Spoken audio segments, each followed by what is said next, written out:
শুভ সকাল আমার প্রিয় পরিবার, তোমরা সকলে কেমন আছো? আশা করছি যে যেখান থেকেই আমার ব্লগটা দেখছো সকলে ভালো আছো। তোমাদের আশীর্বাদ ও ভালোবাসার সাথে নিয়ে আজকের ব্লগটা শুরু করলাম।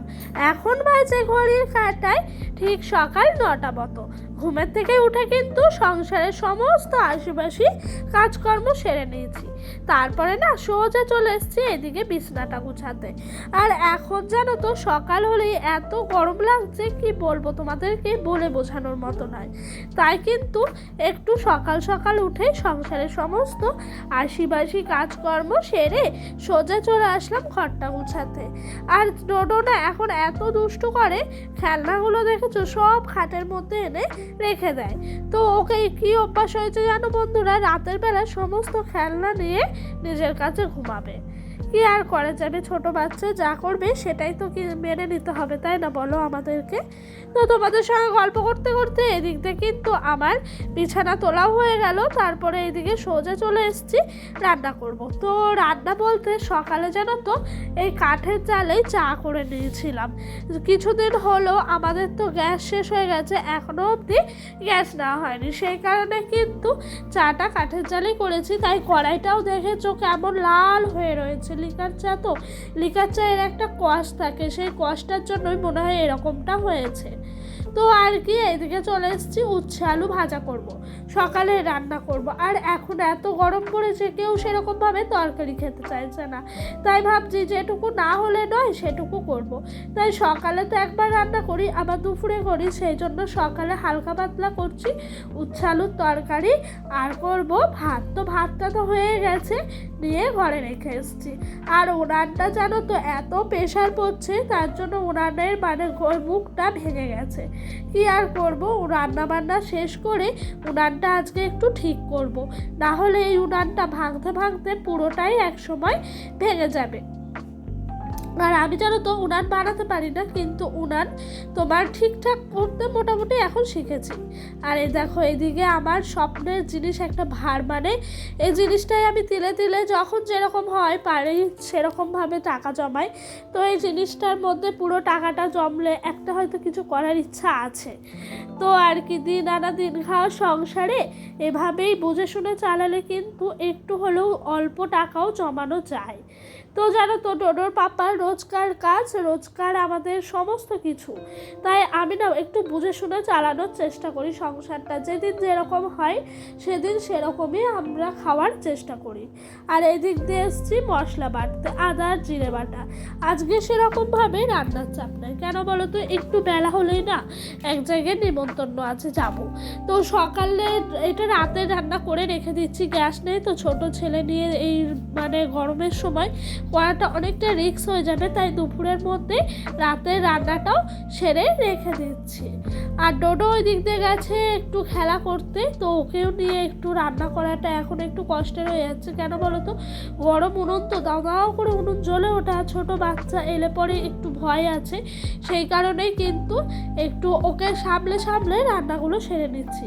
আর বন্ধুরা তোমাদের কাছে আমার ছোট্ট অনুরোধ, তোমরা যে যেখান থেকে আমার ব্লগটা দেখছো সকলে স্কিপ করে যেও না, পুরো ভিডিওটা দেখার অনুরোধ রইল।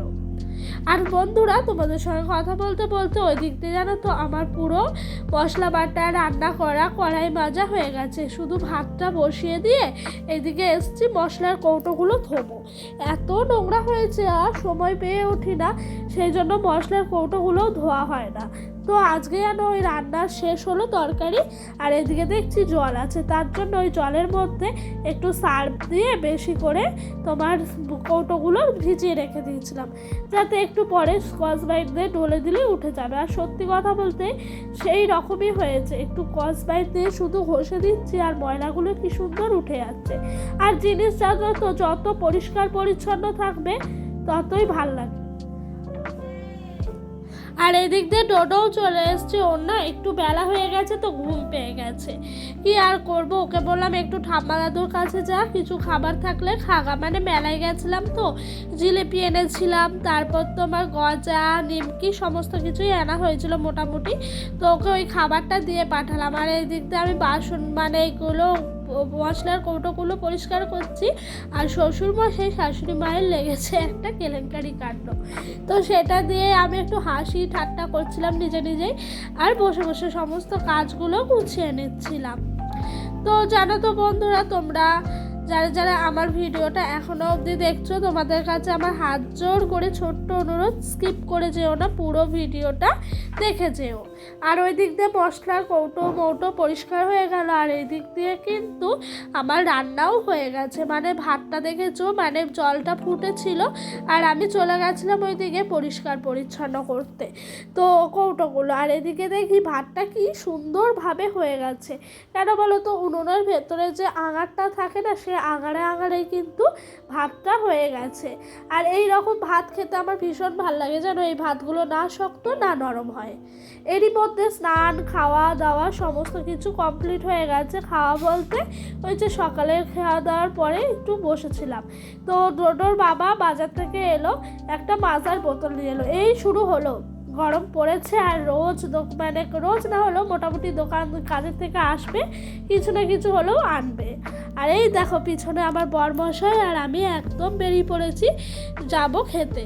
তো আমার যাও যাচ্ছে আমাদের সঙ্গে, আর ডোডো পাপা কি সুন্দর হাসি দিল দেখেছো। এরই মধ্যে খেতে বসে পড়েছি। এদিকে দিয়েছে ভাত, শাক, তারপর কচুর শাক তরকারি। আর ডোডো দেখেছো কেমন দুষ্টুমি করছে, মানে ও যেন নিজে খেতে চায় না, আর দুষ্টুমিতেই বদমাইশি করে। তো আর কি করবো, ওকেও খাওয়াচ্ছিলাম, নিজেও খাচ্ছিলাম। ও শুধু জল খাবে, ওর একটাই বায়না জল। আর আমার ভাইজি ভিডিও করছে, তো সবাই বলছে আমাদেরকেও কিন্তু একটু ব্লগে নাও। তার জন্য কিন্তু একটু সবাইকে দেখিয়ে দিলাম ব্লগে নেওয়ার জন্য। আর এই দিক দিয়ে সবাই খাচ্ছে, মোটামুটি সবারই খাওয়া দাওয়া চলছে। দুপুর টাইম, পুরো খাওয়ার টাইমেই এসছি আমরা। আর তারপর বাড়ি এসে একটু রেস্ট নিয়ে চলে এসেছি ঠাকুর ঘরে সন্ধ্যা দেব। তো ডোডো একটু বেরিয়েছে ও দাদুর সঙ্গে ঘুরতে, সরি ওর পাপার সঙ্গে ঘুরতে গেছে। ওই দিক দিয়ে শাশুড়ি মায়ের সঙ্গে একটু কথা বলছিলাম, অনুষ্ঠান বাড়িরই নিয়ে একটু, আর সন্ধ্যাটাও দিচ্ছিলাম। অনুষ্ঠান বলতে ওটা ছিল জানো শ্রাদ্ধ বাড়ি। তো শ্রাদ্ধ বাড়িরই একটু কথা বলছিলাম, কি হলো না হলো, খাবার দাবার এইসব নিয়ে, যেগুলো প্রত্যেকটা বাড়িতেই চলে আর কি। আর তারই মধ্যে কিন্তু সন্ধ্যা প্রদীপটাও জ্বেলে দিচ্ছিলাম। আর বন্ধুরা, তোমাদেরকে ছোট্ট অনুরোধ, আমার পুরো ভিডিওটা দেখো গো। আবারও বলছি, তোমাদের ভালোবাসার সাপোর্ট কিন্তু আমার একান্ত দরকার। তোমাদের পাশে থাকা সত্যি কথা আমাদের একান্ত দরকার। আমি না হলে তোমাদের ভালোবাসার সাপোর্ট ছাড়া এত বড় প্ল্যাটফর্মে কিচ্ছু না, জিরো। তোমাদের কাছে হাত জোর করে অনুরোধ করছি, পুরো ভিডিওটা দেখো প্লিজ প্লিজ প্লিজ। আর লাইক, কমেন্ট, শেয়ার যেন অবশ্যই করো। এই যে সন্ধ্যা প্রদীপ দেখাচ্ছি, আর প্রদীপটা নিয়ে কিন্তু সব ঘরে ঘরেই দেখিয়ে দেবো। এরই মধ্যে চলে এসছে ডোডো, দিয়ে খেলা করছে। ওটা কি সুন্দর এখন দেখি খেলে। ছোট ছিল যখন খেলনাগুলো দিতাম বুঝতো না, খেলতেও চাইতো না, আর এখন দেখি কি সুন্দর খেলতে চায়। তো গাড়ি টাড়ি এগুলো সমস্ত কিছু দিচ্ছে, আর আমি বলছি একটা ফ্লাইং কিস দাও, দিচ্ছে। আর আমি বললাম ওয়াও, ও কিন্তু গালে হাত দিয়ে বলে দিল ওয়াও। তো ছোট বাচ্চা তো এগুলো দেখতে ভীষণ ভালো লাগে। আরও যখন রাস্তায় বেরোয় না, আমাদের এখানে সবাই কিন্তু এইসবই ডোডোকে বলে, একটা ফ্লাইং কিস দে তো, ওয়াও বল, তারপর নাইস বল। আর সব থেকে ওর নাকি ভালো লাগে সব থেকে ওয়াওটা, গালে হাত দিয়ে যেরকম করে ওয়াও। অনেক কথাই হলো, এদিকে চলে এসেছি একটু ঘরটা গুছাতে। তো ঘরটা একটু ভালো করে গুছিয়ে নিচ্ছে। আর দেখেছো ডোডোর পাপাই বুটগুলো পরেই কিন্তু গেছিলো নেমন্তন্ন বাড়িতে খেতে। তো বুটগুলো নিয়ে এসেই সামনে রেখে দিয়েছে, আর আমার শাড়ি টাড়ি সব পরে আছে। দেখি কালকে সকালে এগুলো একটু ধুয়ে দেবো, ধুয়ে মেলে একটু ভাঁজ করে গুছিয়ে আবার রেখে দেবো।